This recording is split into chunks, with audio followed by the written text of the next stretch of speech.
like that. Like, if you are comfortable with failure, then you can do anything. Because then you just keep failing until one day you succeed. The problem with failure is a lot of times people let it define them. Like, they think of themselves as a failure because of not succeeding.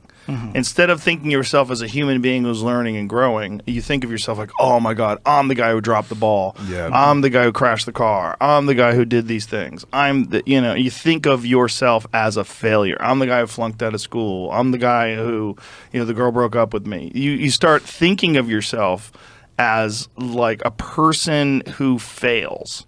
You don't think of failure as like if you're playing a game and you're learning a game, what you're doing is you're trying to figure out how to be successful, but you're still you, right? You're still the same thing.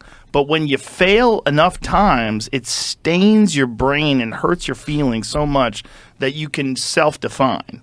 And then you put parameters and boundaries up, and you define yourself as a failure. That's what's really dangerous for people. Yeah. That's why you got to get back on the horse. That's why people say, you fall off the horse, get back on the horse. You got it, which is terrible advice, by the way.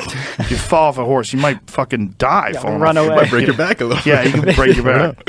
But that's good that you guys decided to do that, because that's a really clever way to deal with the inevitable awkwardness that everybody has when they're young. Especially in high school, and especially being in Kansas. Like, when we were in like the suburbs of Kansas City, so we weren't in like total like cornfield type thing.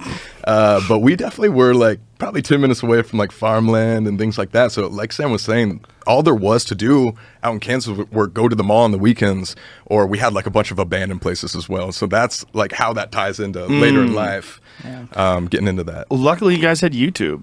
I mean, imagine growing up there in the 70s with no YouTube. Right. You don't get exposed to the rest of the world. You have to travel somewhere to find different cultures and different ways that people communicate and just different life experiences.